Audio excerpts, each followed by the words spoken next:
Hello, Zeteo here. Today we're going to do a speed cast. We're going to set the speed to 1.5 times speed and jump right into it.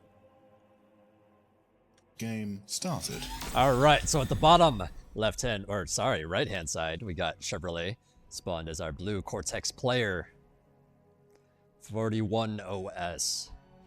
And we got Delfea spawned at the top left-hand side as our red Cortex guys. So it's going to be Cortex v Cortex. We'll have to wait and see if they do bots or vehicles. Looks like Delfea thrown down a bot lab immediately. Note that you only need 2 wind turbines when wind is super high. You only need plus 65-ish, plus 66 energy income-ish to maintain your energy levels as you build that lab. A little bit more for vehicle lab that we see coming out of here from Chevrolet. Let me just make sure. Okay, I think things are good. Sorry, I just want to check to make sure that I'm on the correct screen. That's always something that I'm afraid of forgetting to switch the screen over. But yeah, we got Chevrolet here doing some vehicles on the ColdPlace. Now, there's an old school map from TA from the olden days. Note that some of these mechs are 2.4, some of them are a little bit smaller at 1.7. And then you've got no water mechs, but there's this huge lake in the middle of the map here. Also, I just want to point out really quickly, in case you don't know the map so well, there is all this like bumpy, high ground, mountainous terrain like around the map, around the entire map. And only bots can go across that. Well, I guess aircraft can fly over it, but vehicles cannot traverse up it as easily. In fact, why don't we just show the traversability here. All the pink stuff you can't go on with vehicles, so it becomes a bit of a tricky thing if you're doing vehicle because you can't access those locations. Now that might scream, oh, it's a bot map then, but in reality you can do either. Vehicles can be quite strong here, especially since you got pretty big mexes to work with, these 2.4s.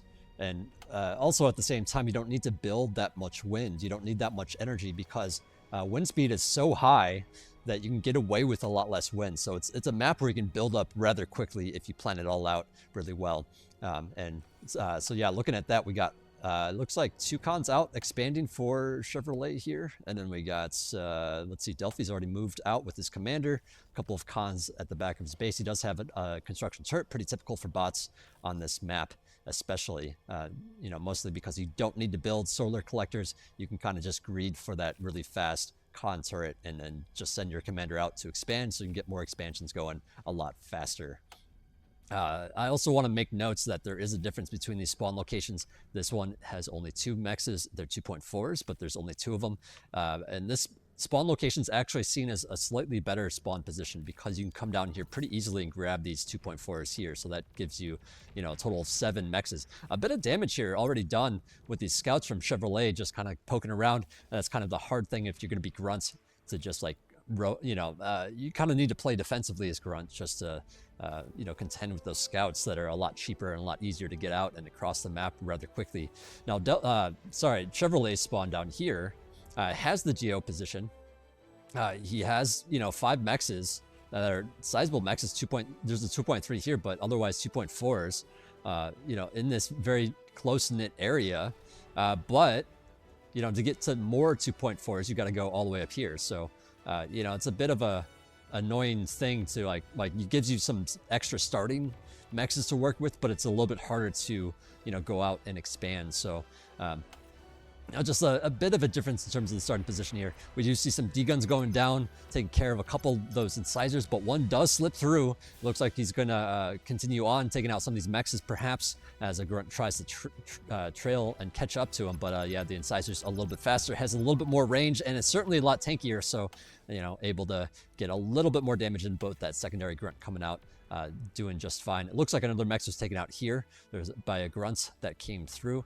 Now the 2 cons are still alive, still out expanding at the top, and two vehicle cons at the bottom as well. So Chevrolet doing this, you know, 2 vehicle expansion path in either direction. That's going to allow them to build these mexes pretty quickly with 2 of them there, and then you know, hopefully reinforce it pretty quickly with a concert going down now. So, you know, Delfea gearing up, or I'm sorry, Chevrolet gearing up to, you know, expand the production. Does have a lot of metals sitting here. So I think just a little bit of a misstep in terms of managing his economy. You know, that wind dipped down for a moment, and that kind of, you know, lowered his energy quick enough that he wasn't able to just like you know, build it on as needed, just kind of got into a little bit of trouble. And that can certainly happen, especially with vehicles who take up a lot more metal than energy. So like you know, you build a little bit, you're good, and then all of a sudden wind dies, goes all the way to like 10, and then all of a sudden you have nothing, and you're like, oh shoot, like I needed to add that on sooner. So yeah, adding on a lot of concerts, maybe not enough wind turbines, you know, in regards to that to help, you know, utilize those conturrets and boost out some units. Small bits of engagements here, some incisors mostly going to clear it up, but look at this. We got these grunts moving up to this high ground here, and it's going to be very difficult for these incisors to tackle them. So he's going to have to send some of them back to defend, you know, if he can't get up onto the high ground there. So, you know, a bit of a tricky thing when you got you know, vehicles against grunts on this map.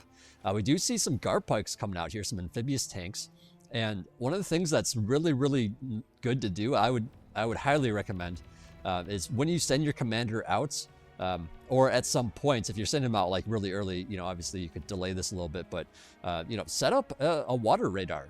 Set up, you know, water radar. I call them water radar, anyways. You know, they're basically, you know, like a regular radar, except they also have sonar, and that sonar will help you see those amphibious plays. So, you know, you'd be able to see these guard pikes coming across the map is kind of a big deal, especially when you're in Chevrolet's position here, because this is so close. The water's so close to your base here. So, something to be very mindful and careful of as this game continues. Now, the guard pikes of Delfea are mainly going up to this upper location just to be annoying, take out the mexes. This is kind of a big deal because there are no cons in this region, so re-expanding here is kind of a pain in the ass to, you know, have to retake that. But so far, Delphi doing a pretty reasonable job just keeping his cons alive in general as he cranks out grunts and incisors at this point. We do have an air transition here from Delphi, and that's, excuse me, this is another reason why you'd want a water radar. In fact, this commander being here, I feel like he maybe meant to build a water radar. I'm not 100% sure, but either way, doesn't have one. And so that means that these bombers can find an angle where there's no radar. And so the you know, Chevrolet is going to see this a little bit too late, perhaps. Note there is a cheeky grunt over here at the bottom right-hand position here. It's not going to show up on radar since the radar gets kind of blocked by a lot of these cliffs here. Now, there is some scouting with these bombers. The scouts are very ahead of the bombers, though, so he's kind of tipping off Chevrolet that, you know, there are going to be bombers headed his way, so he's throwing down some anti-air. And, yeah, there's kind of a long enough delay that I think there's not going to be too much damage, but at the same time, the wind turbines are pretty closely, you know, they're not spaced all that much. So, you know, there's still plenty of damage on him. And now even getting one of these bombers out to, you know, be annoying and harass the mexes out here in these, you know, top and bottom positions here. So I'm curious to know how Chevrolet responds to this. He's going to need to build some kind of anti-air. Look at these cons. These cons just sitting here, apparently having a smoke break. The social workers are on strike, apparently. Same with over here. These two cons on strike as well. They're just too busy lighting up, I guess. But yeah, these bombers are just kind of being a pain in the ass right now. Finally, an anti-air comes up, and eventually this bomber will get taken out if it doesn't find somewhere else to be. Now, granted, there are lashers on the field. Maybe he's planning to just try to, you know, get the lashers over there in due time. But you know, the damage has already been dealt. He's already lost a lot of mexes here. So, you know, Delphi's sitting pretty good with his metal income, and at the same time has worked up the T2. You know, working up the T2. Plus, he has a sizable army here, and yeah, I mean, there's tigers with all these grunts. So. I'm not sure what Chevrolet's going to do, but he's certainly in a bit of a pickle here. Low on you know, basically all the metrics here. Very low on metal income. You know, army value just now breaking even, but you know, when you're dealing with T2, those powerful units, you know, certainly can help a lot. And you know, looking at this, it looks like maybe he built too much anti-air. Can't really deal with stuff. I mean, this is better for like you know, if you're skirmishing a lot with T1, not if you're up against T2. So Okay, yeah, it looks like Chevrolet just taps out. GG. Has self-destructed. And that's game. Anyways, I'm Zeteo, and I hope you guys enjoyed my casting. Let me know in the comments if you think I did a good job or if I have something to work on. But yeah, thanks for watching and subscribe because I do put out a lot of these videos, so stay tuned.